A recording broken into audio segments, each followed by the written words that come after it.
जैसा कि मैंने आपको बताया कि अगर मैं बोलूं कि मुझे गुणांक पूछना है कि इस बहुपद का क्या गुणांक होगा, तो मैं हर एक पद का अगर मैं बताऊं कि गुणांक क्या है, जैसे कि -x³, -x³ का गुणांक क्या है? -1। किसी भी अगर मुझे गुणांक निकालना है तो मैं देखूंगी कि किसी भी पद में जो इंग्लिश अल्फाबेट होता है उसके साथ क्या नंबर लगा हुआ है, वही नंबर उस पद का गुणांक होता है।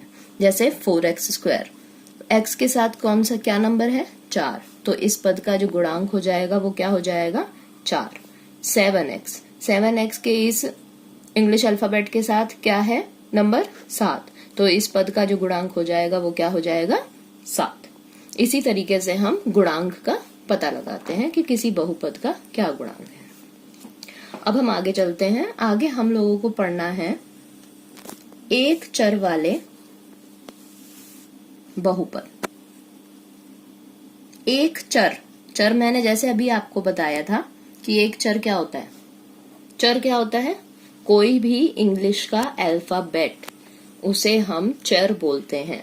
तो एक चर यानी कि ऐसे बहुपद या ऐसी समीकरण जिसमें सिर्फ एक चर यूज हो रहा हो, उसको मैं क्या बोलूंगी? एक चर वाले बहुपद। जैसे कि अगर हम अपना ऊपर वाला ही एग्जाम्पल ले लें, -x³ + 4x² + 7x - 2। इसमें x के अलावा कोई और हमारा इंग्लिश का अल्फाबेट यूज हो रहा है? कोई और चर यूज हो रहा है? नहीं हो रहा। तो इसको मैं बोलूंगी एक चर वाला बहुपद।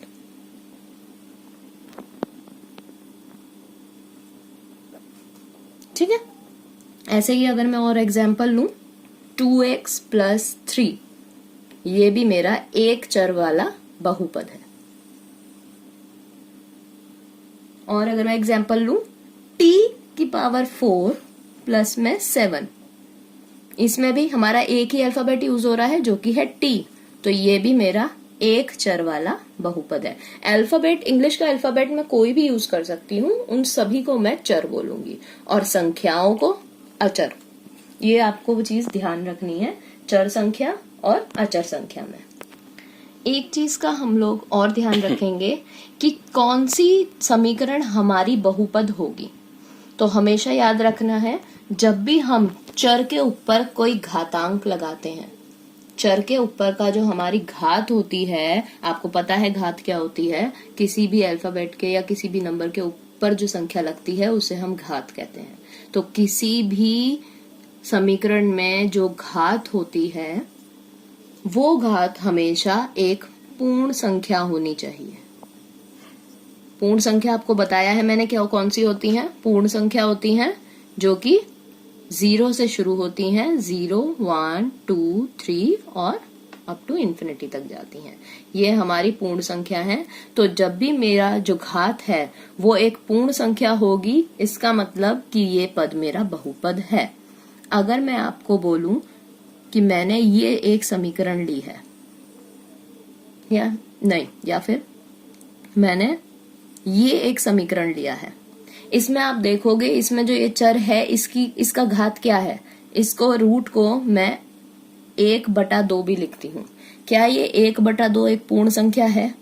नहीं, ये एक पूर्ण संख्या नहीं है। तो ये पद मेरा बहुपद नहीं है।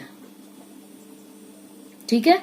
और थोड़े से अगर आपको एग्जाम्पल देखने हैं तो हम ले सकते हैं, जैसे x + 1/x।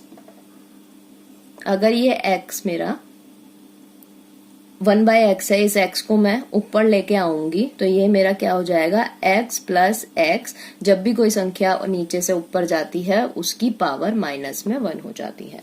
क्या ये पूर्ण संख्या है? नहीं है। तो ये भी मेरा बहुपद नहीं है। इस तरीके से आपको ध्यान रखना है कि जो भी आप घात हो, आपके जो पद की घात होगी वो हमेशा एक पूर्ण संख्या होनी चाहिए। अगर वो पूर्ण संख्या नहीं है तो इसका मतलब वो पद बहुपद है ही नहीं।